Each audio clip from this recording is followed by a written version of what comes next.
I believe that a really important value of architecture is to lift the spirits. I think that everything we do should make people's lives better for them in some small or significant way. If we don't do that, then we're not doing our job.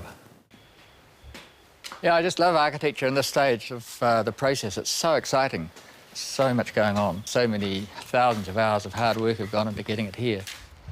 In terms of the projects that we've been doing, this is a really nice example of a building that's been broken into 3 separate buildings that allows us to both reduce the scale of the building but also to create spaces between the buildings.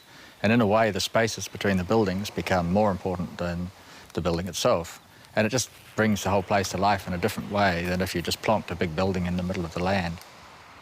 I think that landscape has actually been a limitation in a way for New Zealand architecture too, because we have tended to treat it as nature, which shouldn't be interfered with, and we're scared of it in some ways, and planning regulations, etc., like to, I think, pretend that we shouldn't manhandle nature, whereas I think we should get in there, we should take control and design it properly and accept that New Zealand is not natural, it's like a huge garden, and it's our job to look after it and design it better. What comes to mind is a young man with a Dennis the Menace haircut and a kind of air of David Bowie about him. A startlingly talented and very conspicuous person in the School of Architecture when I was teaching there. His roots are somewhere like De Stijl, Mondrian, Dutch modernism. You know, he loves that clarity of one thing against another. And he can't understand why other people walk around in black. He often says so, you know. Yeah, I bought a pair of socks yesterday in honour of Pete Bossley, these. They were about as close as I could think of to Pete's. And I love coloured socks too, but I draw the line at the red trousers. He also draws continually. He's an optimist. He's a very confident person. He reaches out. His buildings are generally the hello type of building. I've really enjoyed working with the idea of encampments on a number of projects.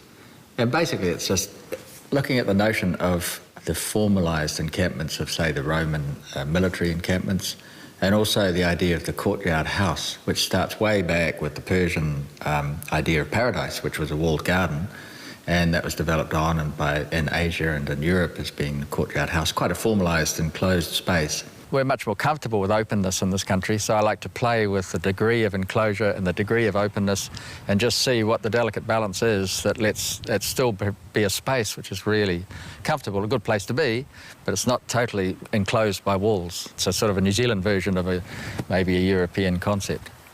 In this case, a 7-bedroom house is reduced to 5 different elements with 3 sleep-outs along here arrayed around the base of the hill, and then they focus around the main living room down there and main living building, and on this side a big covered terrace which is a huge centre of, or the main centre of living, and that really becomes the heart of the whole complex and the heart of family life.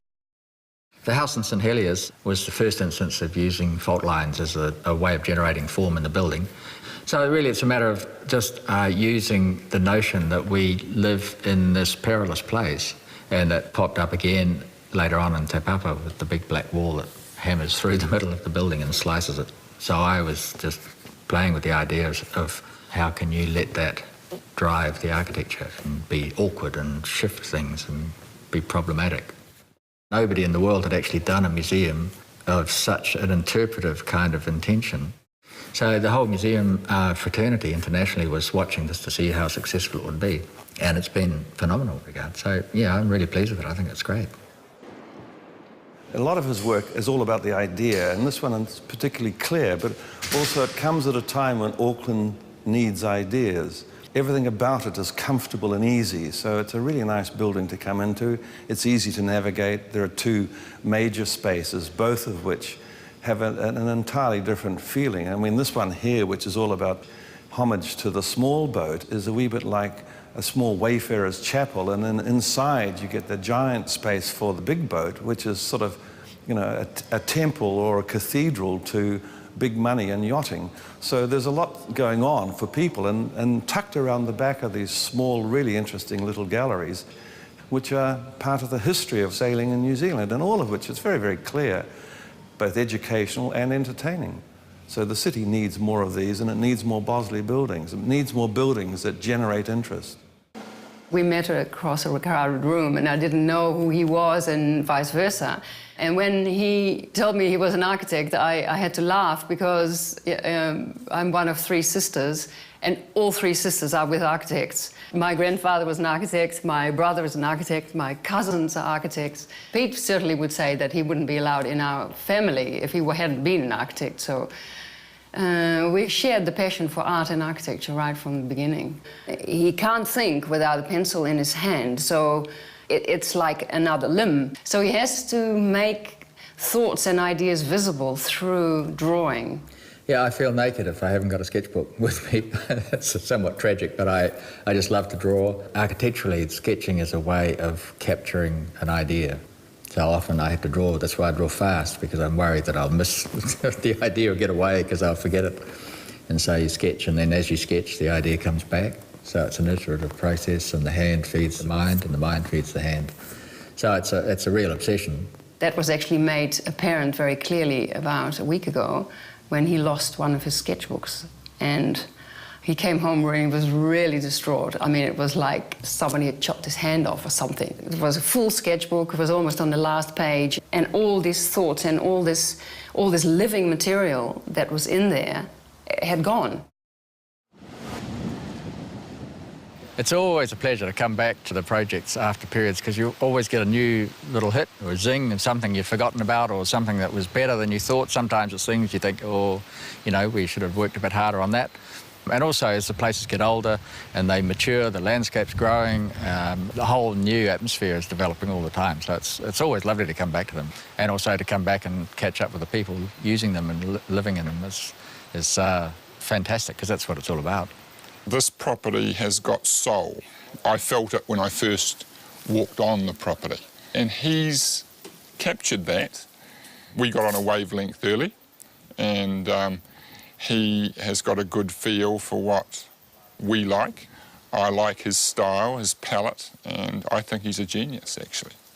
And, you know, I've been delighted that we've had the relationship that we have. He's a real artist, but he's a practical artist as well. I mean, we love him. Yeah, I must admit I was a bit staggered that he got a gold medal already. He's a bit young, you know, I just thought, Jesus, if we reached that age. But it is for architecture, and Pete, first and foremost, is a complete architect. Very thoughtful, very energetic.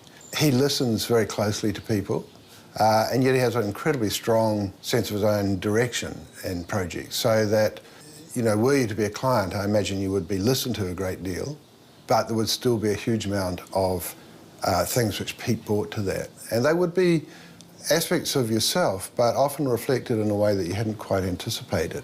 So I think in that sense, Pete gives back more than the clients dreamed possible, and that's got to be a good architect. He's a really good mate. He's a good friend.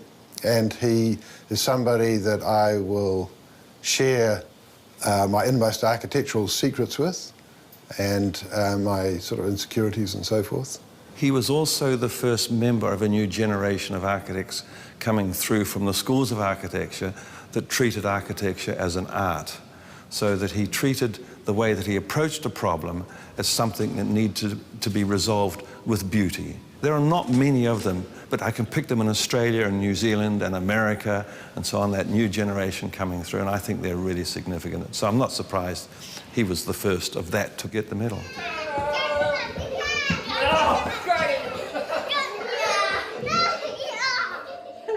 I refuse to pick a best out of all the houses we've done. I like them all for different reasons, and choosing a best house is like saying this is your best child, and I wouldn't want to do that.